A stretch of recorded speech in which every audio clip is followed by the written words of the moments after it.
আসসালামু আলাইকুম, মিদুল রিভিউ সবাইকে স্বাগতম। 5000 mAh battery, 120 hertz display, Android 15 শুনতে দারুণ লাগছে, তাই না? কিন্তু প্রশ্ন একটাই, আমরা কোন ফোন নিয়ে কথা বলতেছি? আজকে আমরা কথা বলতেছি কুলপ্যাড CP12 নিয়ে। এটা কি সত্যি ব্যবহারের মতো ফোন, নাকি শুধুমাত্র কাগজে কলমে? আজকের ভিডিওতে আমরা জানবো এই ফোনটা সম্পর্কে আসল সত্য ঘটনা। এই ফোনটা কি ভালো নাকি খারাপ, আর কাদের জন্য এই ফোনটা ঠিকঠাক হবে, এটা নিয়েই আজকের ফুল রিভিউ।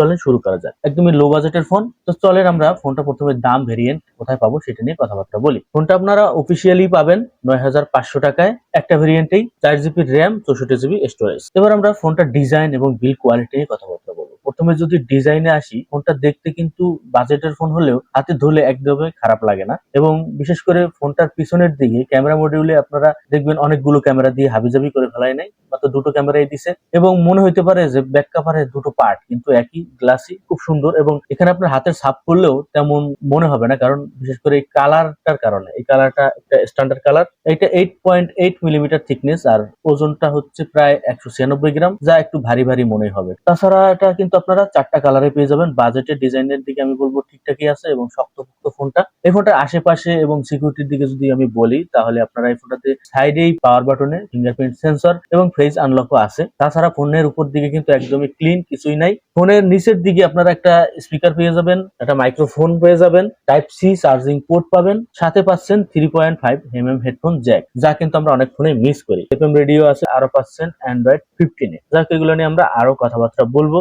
ডিসপ্লে নিয়ে কথাবার্তা বলি। এই ফোনে পাঞ্চুয়াল কাট পাচ্ছেন না, পাচ্ছেন নস 6.56 ইঞ্চি IPS LCD HD প্লাস রেজুলেশনের। সবচাইতে বড় কথা হচ্ছে পাচ্ছেন 120 হার্জ রিফ্রেশ রেট, যা আমরা অনেক ফোনেই পাই না। 120 হার্জের কাছাকাছি একটা আউটপুট সেটা পাওয়া যায়। আমরা সাধারণত এই বাজেটে নচ ডিসপ্লে পাই, এখানে আমাদের হতাশ হওয়ার কোনো কারণ নেই। বেজেলটা এই বাজেটে অন্যান্য ফোনে যেমন তেমনই ঠিকঠাক আছে। স্ক্রলিং, ফেসবুক, ইউটিউব মোটামুটি সবই স্মুথলি কাজ করবে। ব্রাইটনেস পাচ্ছেন 450 নিটস, যা ইনডোরে ভালোই, কিন্তু রোদের আলোতে আপনাকে অনেকটাই হতাশ করবে, কারণ এই বাজেটের ফোনগুলো এরকমই ভাই, রোদের আলোতে তেমন ভালো পারফরমেন্স করে না, আপনাকে হিমশিম খাইতে হবে। তাছাড়া পাচ্ছেন গরিলা গ্লাসের প্রোটেকশন, যা আমি বলবো একটা প্লাস পয়েন্ট। চলেন এবার আমরা পারফরমেন্স নিয়ে কথাবার্তা বলি। পারফরমেন্স হিসেবে আমাদেরকে দিয়েছে ইউনিসক্স XSC9863A1 চিপসেট। এটা হেভি গেমিং বা মাল্টিটাস্কিং এর জন্য না। এই চিপসেট সম্পর্কে আপনারা অবগত আছেন। এটা একটা এন্ট্রি লেভেলের চিপসেট এবং অনেক পুরনো চিপসেট। এটা ডেইলি ইউজিং, যেমন Facebook, WhatsApp, YouTube, light browsing এর জন্য ঠিকঠাক আছে, স্মুথলি কাজ করবে। তবে যদি আপনি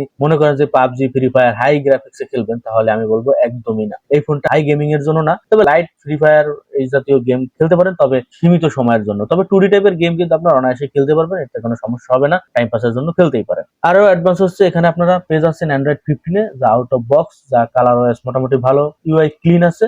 বাজেট রেঞ্জে অ্যান্ড্রয়েড 15 আমাদের কাছে একটা প্লাস পয়েন্ট। এবার আমরা ক্যামেরা নিয়ে যে কথাবার্তা বলি। ক্যামেরা হিসেবে এখানে দেওয়ার চেষ্টা করছে রেয়ারে 13 মেগাপিক্সেল, আর একটা পাচ্ছেন অক্সিলারি সেন্সর। ডে লাইটে ছবি মোটামুটি ভালোই আসে, সোশ্যাল মিডিয়ার জন্য মোটামুটি ইউজ করতে পারবেন। লাইট যদি ভালো থাকে, তবে এই বাজেটের ফোনগুলোতে যেমন দেখতে পান আসলে এটা তেমনই দেওয়ার চেষ্টা করছে। লো লাইটে নয়েজ দেখা যায়, ডিটেলসে ঘাটতি আছে, যা একসেপ্টেড, কারণ এই বাজেটের ফোনগুলো আপনি যত যাই করেন এর চাইতে ভালো ফলাফল আপনারা পাবেন না। সেলফি হিসেবে আপনি পেয়ে যাবেন 5 মেগাপিক্সেল, যা ভিডিও কল, নর্মাল সেলফির জন্য ঠিকঠাক আছে। এখানেও আপনারা এরকম ডে লাইটে মোটামুটি কালার ন্যাচারাল ওরকম বুস্ট করে না, ডিটেলস এর ঘাটতি পাবেন। লো লাইটে আপনাকে তেমন ভালো পারফরমেন্স দিবে না। ভিডিও রেকর্ডিং করতে পারবেন সর্বোচ্চ 1080 30 FPS, যা এভারেজ পারফরমেন্স, তেমন ভালো না, স্টেবলে ঘাটতি পাবেন। এইসব বাজেটের ফোনগুলোতে ক্যামেরায় আপনারা অত বেশি প্রত্যাশা করা একদমই ভুল হবে। এবার আমরা ব্যাটারি নিয়ে কথাবার্তা বলি। ব্যাটারি হিসেবে এই ফোনটা এই বাজেটে 5000 mAh ব্যাটারি ভালো দেওয়ার চেষ্টা করছে। নর্মাল ব্যবহার করলে আপনার 1 থেকে 1.5 দিন ব্যাকআপ পাওয়া যায়।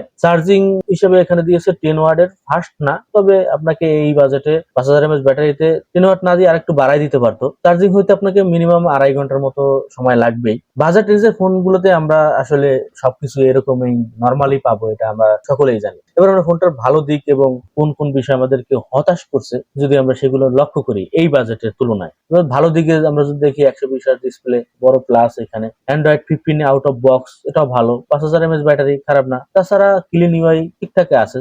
আর যদি হতাশ করে, যেমন পারফরমেন্স খুব শক্তিশালী না, ক্যামেরা অ্যাভারেজ, 10 ওয়াটের চার্জিং স্লো। হতাশের দিকে চিন্তা ভাবনা করলে আপনি বাজেটের দিকে লক্ষ্য রাখতে হবে। বাজেটে আমাদেরকে এই সবগুলো সাথ দিতেই হবে। বাজেট অনুযায়ী এইগুলো নিয়ে বেশি চিন্তা ভাবনা করা আসলে দুঃখজনক। এই ফোনটা তাদের জন্য পছন্দ হবে যারা গেমিং না, একটা স্মুথ ডিসপ্লে, মোটামুটি ব্যাটারি, অ্যান্ড্রয়েড ভার্সনও মোটামুটি ভালো চান, তাদের জন্য ঠিকঠাকই আছে। আর যদি আপনি হেভি গেমিং বা ক্যামেরা লাভার হন, তাহলে এই ফোনটা আপনার জন্য না। বাজেট বাড়াই আপনারা ভালো গেমিং বা ভালো ক্যামেরার ফোন পাবেন। আর এই বাজেটে অন্যান্য ফোন আছে, আপনারা সেগুলো দেখতে পারেন। সর্বশেষে বলবো, দামের উপর নির্ভর করে এই ফোনটা অনেস্ট বাজেট স্মার্টফোন। আমি বলবো হয়তো বা অন্যান্য ফোনগুলোতে একটু অন্য দিক দিয়ে অ্যাডভান্টেজ দেওয়ার চেষ্টা করতে পারে। ভিডিওটা ভালো লাগে লাইক দিন, কমেন্টে জানান আপনি এই ফোনটা কিনতে চান কি কিনতে চান না। আর বাজেটে এমন অনেস্ট রিভিউ পেতে চাইলে অবশ্যই চ্যানেলটা সাবস্ক্রাইব করবেন। যারা ফেসবুকে দেখতেছেন পেজটাকে ফলো করবেন। আজকে পর্যন্তই, আসসালামু আলাইকুম।